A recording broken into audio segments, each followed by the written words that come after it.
Hello students of class 7th. Today we are going to start with our next chapter, that is lesson number 3, fiber to fabric. अब यहाँ पे fiber मतलब क्या होता है? The meaning of fiber is रेशा. Fibre मतलब क्या होता है? रेशा. And the meaning of fabric, fabric का मतलब क्या होता है? कपड़े.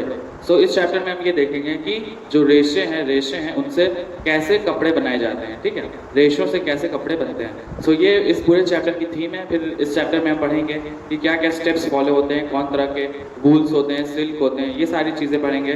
फिर जो हम लोग सिल्क की साड़ी देखते हैं वो हम लोग देखेंगे कैसे बनती है. So let's start with this chapter. Most materials from which clothes are made, example cotton, wool, jute and nylons are fibers. So यहाँ पे फर्स्ट लाइन में तो यही दिया हुआ है कि जितने भी मटेरियल्स हैं जैसे कॉटन, वूल, जूट, नायलॉन, ये सब क्या है? आपके फाइबर हैं. ठीक है, लेकिन लेदर फाइबर नहीं है. Leather is not a fibre. We use various fibers. Fibers have many uses. They are useful for making our clothes, carpet, sails of boats, parachutes, upholstery and many more items.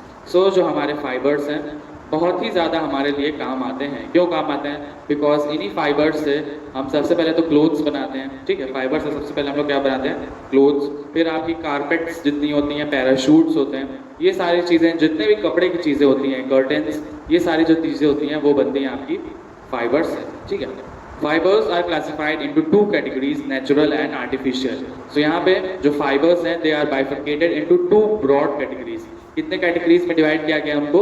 2 categories. The first is natural fibres and the second is artificial fibres. नाम ही से समझिएगा. Natural मतलब जो nature से directly obtain कर लिए जाएं, और आर्टिफिशियल जो मैन मेड हो. ठीक है, कुछ फाइबर मैन मेड होते हैं और कुछ नेचुरली ऑब्टेन किए जाते हैं. तो इसके बारे में भी हम पूरा अभी डिटेल में यहाँ पे आगे पढ़ेंगे. Artificial fibres are those which are made by man. ठीक है, आर्टिफिशियल फाइबर्स वो होते हैं जो मैन द्वारा, ह्यूमन बींग्स द्वारा बनाए जाते हैं. जैसे नायलॉन हो गया आपका, rayon, polyester, these are artificial fibers. ये आपके artificial fibers हैं and they are made by man और human beings. Whereas some fibers, कुछ ऐसे fibers होते हैं जैसे आपके silk and wool, animal, ठीक है, silk, wool, cotton, jute, ये सारी जो होती हैं वो सारे जो वो आपके आते हैं नेचुरल फाइबर्स की कैटेगरी में. ठीक है, अब यहाँ पे एक चीज़ देखिएगा, जो सिल्क और वूल है, ठीक है, वो एनिमल ओरिजिन से आते हैं. Silk and wool. वूल किससे आता है? शीप से. And silk comes from silk worm. So ये जो सारे फाइबर्स हैं ये आपके एनिमल ओरिजिन के आते हैं. वेराज कुछ नेचुरल फाइबर्स जैसे कॉटन, जूट, ये सब कहाँ से आते हैं? पेड़ से. These come from plants. ठीक है, सो द प्लांट्स फाइबर्स, यहाँ पे डिफरेंस भी पता चल सकता है कि अगर एग्जाम में पूछ दे कि what is the difference between plant fibres and animal fibres, तो सबसे पहले प्लांट फाइबर्स प्लांट से ऑब्टेन होते हैं जैसे आपका cotton, jute. And animal fibres they are obtained for animals. Animal से मिलते हैं जैसे आपकी सिल्क हो गया एंड वूल. सो ये 2 चीज़ हो गई. फिर जो आपके प्लांट फाइबर्स होते हैं दे आर सेल्यूलोज बेस्ड. किसके लिए बेस्ड होते हैं? सेल्यूलोज से.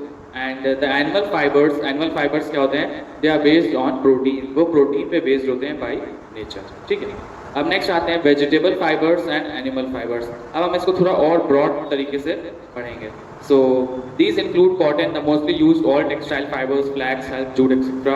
Vegetable fibres are based on cellulose, the material used by nature as a structural material in the plant world. So यहाँ पे भी पूरे पैराग्राफ में जो मैंने आपको ऊपर एक्सप्लेन किया था वही चीज़ें यहाँ पे भी हैं. एक बात मैंने और इसको क्लियरली आपको समझा देता हूँ. जैसे वेजिटेबल फाइबर्स कहाँ से मिलते हैं? एनिमल प्लांट से. और एनिमल फाइबर्स आपको ऑब्टेन होते हैं. These animal fibres are obtain from the animals. Animals से मिलते हैं. ठीक है, नेक्स्ट पॉइंट एग्जाम्पल दे दीजिए. वेजिटेबल एग्जाम्पल्स आपके हो गए कॉटन, जूट, ये सारी चीज़ें आपकी वेजिटेबल फाइबर्स हो गई. और एनिमल फाइबर्स क्या हो गया स्टूडेंट्स? एनिमल फाइबर्स हो गया आपका जो एनिमल से ऑब्टेन होता है जैसे वूल, सिल्क. सो ये सारी चीज़ें हैं, उसको आप लोग अच्छे से पढ़ लीजिएगा. अब नेक्स्ट आते हैं हम लोग वूल पे. क्या क्या पढ़ना है देखिए. वूल के बारे में पढ़ेंगे, कैसे वूल को प्रोसेस किया जाता है, क्या क्या चीज़ें होती हैं. फिर हम शीप के बारे में पढ़ेंगे कि शीप से वूल मिलता है. ठीक है, शीप रेयरिंग के बारे में, कैसे शीप को ब्रीड किया जाता है ताकि हमें ज़्यादा से ज़्यादा वूल जो है वो मिल जाए. फिर हम पढ़ेंगे सिल्क के बारे में. ठीक है, तो यहाँ पे हमने वूल के बारे में पढ़ा और सिल्क के बारे में. मतलब कि आपका जो पूरा चैप्टर है वो किस पे बेस्ड है? Wool and silk, animal fibre पे बेस है. किस पे बेस है आपका? एनिमल फाइबर पे. ठीक है, so let's start with this chapter. The first is types of wool. Wool कितने टाइप्स के आते हैं? ठीक है, एक तो शीप से मिलता है वूल. दूसरा आपका कश्मीर गोट्स होती हैं उनसे वूल मिलता है. याक से वूल मिलता है. मोहैर होता है, इनसे वूल मिलता है. अंगोरा रैबिट होता है उससे वूल मिलता है, एंड कैमल। इन 5 चीज़ों से हमको वूल मिलता है, इसी के डिटेल में हम लोग पढ़ेंगे। वूल is a commonly name applied to soft curly fibers obtained chiefly from the fleece of domesticated sheep. Other wool-bearing animals include the camel, alpaca, the angora, the Kashmir goats, the llama, and the vicuna. ठीक है। In addition to it, fur of angora rabbits resembles fine wool in texture. तो यहाँ पे ये बताया गया है basically कि वूल कहाँ कहाँ से हमको मिलता है। सो कैश्मीर गोट से मिलता है, याक से मिलता है, एंगोरा गोट, एंगोरा रैबिट और कैमल, ये सारी चीज़ें होती हैं, इनसे हमको वूल जो होता है वो मिल जाता है। वूल बहुत सॉफ्ट सॉफ्ट करली तरह का फाइबर होता है। अब हम फर्स्ट पढ़ेंगे कैश्मीर वूल, ये कहाँ पे पाई जाती हैं, कहाँ कहाँ हमें मिलता है। ठीक है, cashmere wool is the finest wool, सबसे अच्छा वूल क्या होता है, cashmere wool. It is obtained from the cashmere goats found in the Kashmir region. अब यहाँ पे ये कश्मीर, जम्मू एंड कश्मीर है, वहाँ पे कश्मीर रीजन में ये मिलती है, इसीलिए इसका नाम हो गया है कश्मीर वूल। ठीक है। अब नेक्स्ट आते हैं याक वूल। याक वूल, याक कहाँ पे मिलती है, लद्दाख एरिया में। The soft under hair of the yaks found in Ladakh region and the Tibet is also use to make wool. तो यहाँ पे जो याक होती है वो आपकी टिबेट में फाइन होती है, या तो आपको लद्दाख में वो याक देखने को मिल जाती है, और उसी याक से हम लोग वूल निकाल लेते हैं। और इनके जो वूल होते हैं वो यूज होते हैं कहाँ पे, sweaters, blankets, quotes and hats, ये सारी चीज़ों बनाने में इन सब का यूज़ होता है।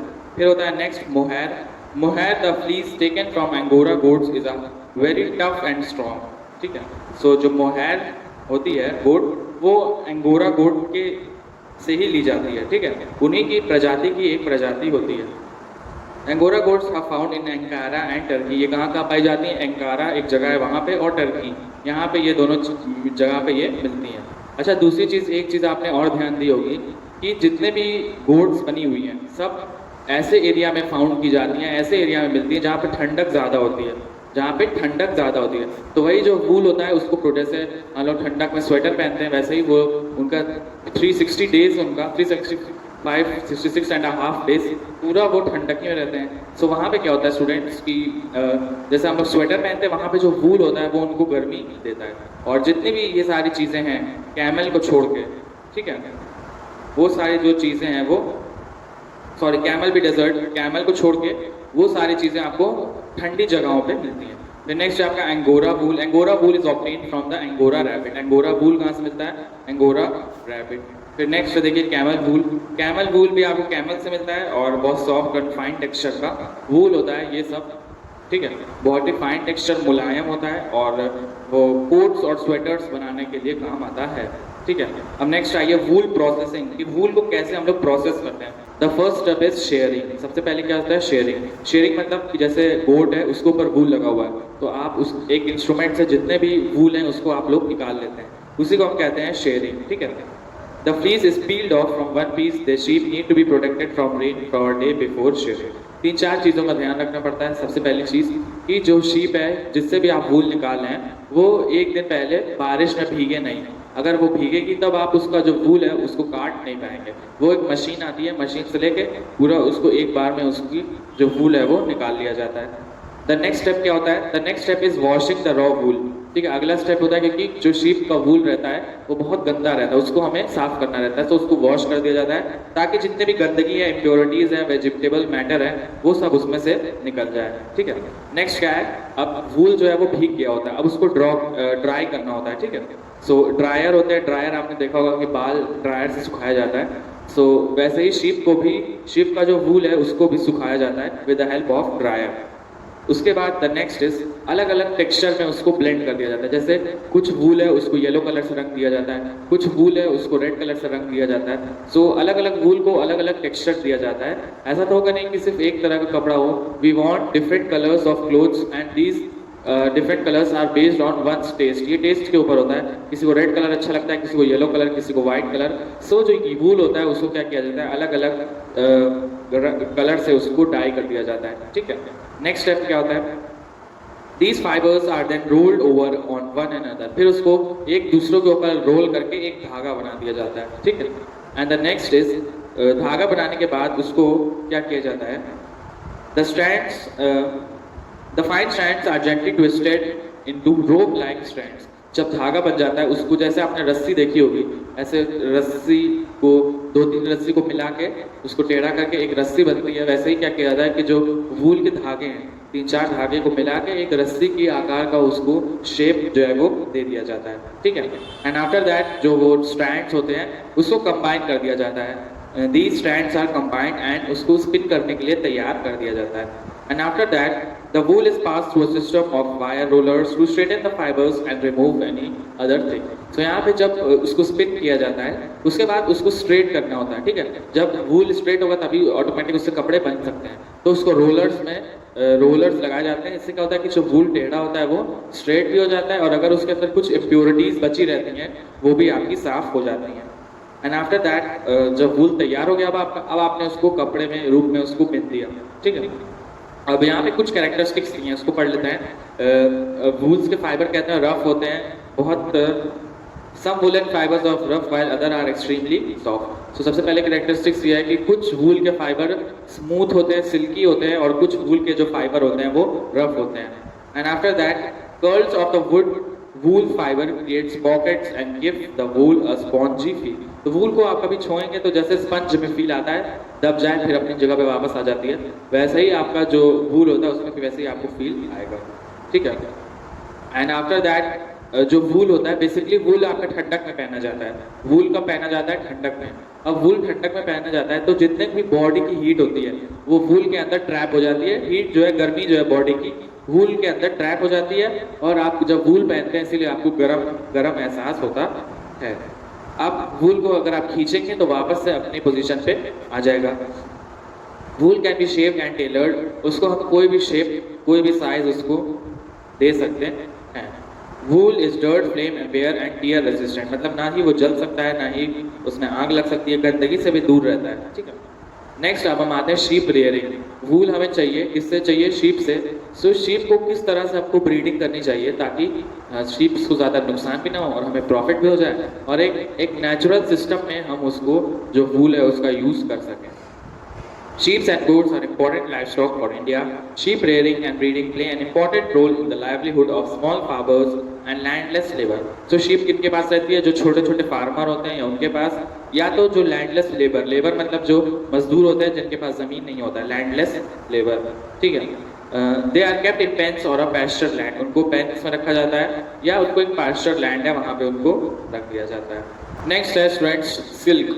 सिल्क क्या होता है? सिल्क, इसी के बारे में हम पढ़ेंगे। कि आपने वूल के बारे में पूरा पढ़ लिया, अब हम नेक्स्ट हम पढ़ेंगे सिल्क के बारे में। The use of silk as a fibre originated in China. कहाँ पे ये इसका ओरिजिन पाया जाता है? चाइना में, ठीक है। अब यहाँ पे हम वो पढ़ेंगे स्टेप्स, डायरेक्ट यहाँ पे आ जाइए। The breeding and management of silk worm for production of silk is known as sericulture. Silk की ब्रीडिंग करवाना, किस लिए? सिल्क लेने के लिए, उसे हम क्या कहते हैं? सिल्क वॉर्म, ठीक है। It involves the following steps. कुछ सारे स्टेप्स होते हैं, उनको ये सारी चीज़ें जो है वो इन्वॉल्व होती हैं, ठीक है। अब देखिए एकदम ध्यान से सुनिएगा, बहुत आसान सा है लेकिन थोड़ी लैंग्वेज इसकी डिफिकल्ट है, so you have to listen very carefully. The eggs of silkworm moth are incubated until they hatch and become worms called larvae और कैटरपिलर। तो जो सिल्कवॉर्म के अंडे होते हैं उसको रखा जाता है, तब तक रखा जाता है कि जब तक उसमें से लार्वा या कैटरपिलर, दोनों एक ही होता है, वो ना निकल जाए। उसके बाद लार्वे को 6 महीने तक मालबेरी लीव्स होती हैं, MULBERRY, मूलबेरी लीव्स। मूलबेरी लीव्स में जो लीफ होती है वो लार्वे को खिलाई जाती है, वही उसका फूड होता है, ठीक है। वो 6 महीने तक, 6 वीक्स तक उसको वो खाता रहता है। During this period larvae shades it's skin 4 times. और इन्हीं 6 हफ्तों में ये अपनी जो स्किन है वो 4 बार फिर से रीजेनरेट कर देता है। This is called moulting. इसको हम कहते हैं moulting. At the end of the period, they are ready to spin their cocoons. They climb into the branches of tree and start spinning their cocoons. तो जब last में क्या होता है कि जब वो रेडी हो जाते हैं, तैयार हो जाते हैं, तो वो ब्रांच पे बैठ जाते हैं और अपना कोकून को वो सिलने लगते हैं, ठीक है। इसे हम कहते हैं pupa stage. This is called pupa stage. They take about 8 days of the process. ये काम करने में कितना दिन लगता है? 8। फिर से मैं बता दूं, सबसे पहले सिल्कवॉर्म होता है, वो आपका लार्वा या कैटरपिलर में चेंज हो जाता है। उसके बाद स्टूडेंट्स वो 6 हफ्ते तक ऐसे ही रहता है। उसको मूलबेरी लीव्स होती हैं, वो उसको देने के लिए चाहिए होती हैं, और 4 बार वो अपनी स्किन जो है वो, अपनी त्वचा को वो बार बार रीजेनरेट कर देता है, ठीक है। उसके बाद जब टाइम आता है ककून बनने का, तो वो ब्रांच के ऊपर चढ़ के वो अपना जो ककून है उसको बना देता है। इसी को कहते हैं प्यूपा स्टेज। और जो ककून्स वो बनाता है वो ककून को ले लिया जाता है। उस ककून को, जैसे वाइट आप देख रहे हैं फिगर 3.9 में, वो ककून को ले लिया जाता है और जो कुकर होता है या बॉइलिंग वाटर में उसको हीट कर दिया जाता है ताकि जो ककून का अंदर का इंसेक्ट वो कीड़ा है वो आपका मर जाए, ठीक है। The fibre is obtained from the cocoons by a process known as reeling. The result thread is called the raw silk. अब जब उसको हीट करेंगे, जब इंसेक्ट है वो मर जाएंगे और जो ककून आपको मिलेगा वो आपका हो जाएगा रॉ सिल्क। अब यहाँ पे कुछ चीजें ये होती हैं कि 1 kilogram 1 kg of silk 1 kg of silk बनाने के लिए 5500 सिल्क वॉर्म्स की जरूरत पड़ती है, ठीक है। जब आप 5500 सिल्क वॉर्म्स को लेंगे तब जाके आपका 1 किलो ऑफ सिल्क जो है वो तैयार हो जाएगा। अब नेक्स्ट चीज ये होती है कि ये बहुत ब्यूटीफुल एक्सपेंसिव होता है, शाइनी लुक इसका बहुत ज्यादा शाइनी होता है। सबसे ज्यादा ये असम के एरिया में बनाया जाता है, ठीक है। और first producer of silk was China, उसके बाद इंडिया का नाम आता है। Silk is considered the queen of fibres. Silk को क्या कहा जाता है? महारानी। किसकी महारानी? फाइबर की। कॉटन, जूट, फिर आपका एनिमल फाइबर, पॉलिएस्टर, ये सारे चीजों की महारानी कौन होती है? सिल्क होती है, ठीक है। ये कहाँ पे यूज होती है? साड़ी बनाने के काम में आती है। स्कार्फ, जैकेट्स, ग्लव्स, ये सारी चीजें बनाने में सिल्क का बहुत ज्यादा यूज होता है। अब देखिए जो लोग सिल्क बनाने में जहाँ पे वो काम करते हैं, कुछ लोग, अब ऐसा तो होगा नहीं कि सिल्क अपने आप तैयार हो जाए, कुछ लोगों की जरूरत पड़ती है। तो जो लोग सिल्क बनाने के प्रोसेस में काम करते हैं, सो वहाँ पे उनके लिए बहुत ज्यादा नुकसान होता है। वो क्या होता है अभी हम इसमें पढ़ेंगे। Workers employed in the sericulture industry are affected by a number of diseases. Respiratory disease such as asthma and bronchitis occurs because of inhalation of foul smell vapors arising from cocoons undergoing steaming, cooking and reeling. So जो worker यहाँ पे काम करते हैं कारखाने में, उनके सांस की दिक्कत हो जाती है, ठीक है। तो रेस्पिरेटरी प्रॉब्लम हो जाएगी, अस्थमा हो जाएगा। क्यों हो जाएगा? क्योंकि जो ककून को हीट किया जाता है, जब ककून को हीट किया जाता है, व्हाइट ककून मैंने आपको पहले बताया था, जब वो हीट होता है तो उसमें से बुरी स्मेल निकलती है, ठीक है, बैड स्मेल निकलती है। और जब वो वर्कर सांस लेता है तो वो अंदर जाती है और वो नुकसान उसको पहुंचाती है।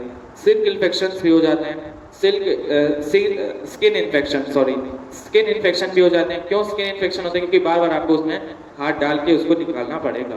तो ये सारी चीजें हैं और ये आपका चैप्टर खत्म हो गया है। Your chapter is finish and students, if you will have any doubt you can come to school and the teachers are available from 9 to 2:30. Okay, so you can come to school, you can solve your queries and but wear a face mask. That's all for today, and the next day we will start with our next chapter. Thank you.